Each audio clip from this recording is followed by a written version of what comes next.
আজ 12ই মে। আজ আমরা যাব ছাঙ্গু লেক বা মন্দির Nathula pass. Just 11 mile cross করার পরেই কিন্তু আমরা তুষারপাত বা স্নো দেখতে পেয়ে গেছি। আশা করা যাচ্ছে আজই কিন্তু ছাঙ্গু লেক বা মন্দির নাথুলা পাসে ভালো রকমই স্নোফল হবে।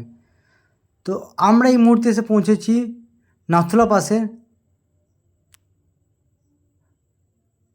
নাথুলা পাসে কিন্তু এখানে প্রচণ্ড তুষারপাত হচ্ছে, তোমরা দেখে বুঝতেই পারছো প্রচণ্ড তুষারপাত নাথুলাতে।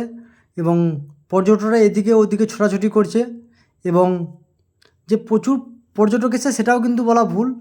নাথুলা পাসের অবস্থা কিন্তু খুবই খারাপ। 12 তারিখের ওয়েদার কিন্তু খুবই খারাপ রয়েছে এবং আশা করা যাচ্ছে 13 তারিখ 14 তারিখে ওয়েদার কিন্তু খুবই খারাপ থাকবে এবং খুব কম সংখ্যকই পর্যটক কিন্তু এখন এসেছে। আশা করি সিকিমের এরকম ইনফরমেশন ভিডিও পাওয়ার জন্য অবশ্যই তোমরা চ্যানেলটাকে সাবস্ক্রাইব করে রাখবে, পাশে থাকা বেল আইকনটা প্রেস করে রাখবে। তোমরা প্রত্যেকেই কিন্তু ভিডিও দেখছো অথচ চ্যানেলটাকে সাবস্ক্রাইব করছো না, লাইক করছো না, কমেন্ট করছো না। এটা আমাদের খুব খারাপ লাগছে।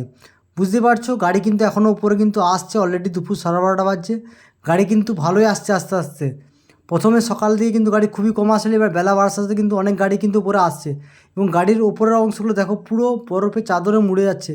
ভালো রকমই কিন্তু স্নোফল কিন্তু এই মুহূর্তে এখন নাথুলা পাসে হচ্ছে এবং প্রতিটা গাড়ির ওপর তুমি তাকালে বুঝতে পারবে যে কতটা স্নো, মানে কতটা মোটা চাদরের মতন স্নোফল হচ্ছে এবং রাস্তাঘাট চারিদিকে খুবই স্নো।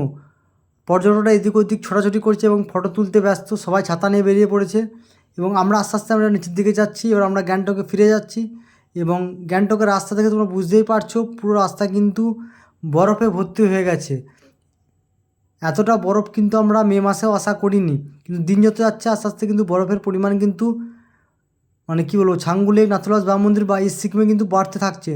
অন্যান্য বছর কিন্তু এতটা বরফ এই সিজনে থাকে না, এবছর কিন্তু তুলনামূলক অনেক বরফ বেশি রয়েছে।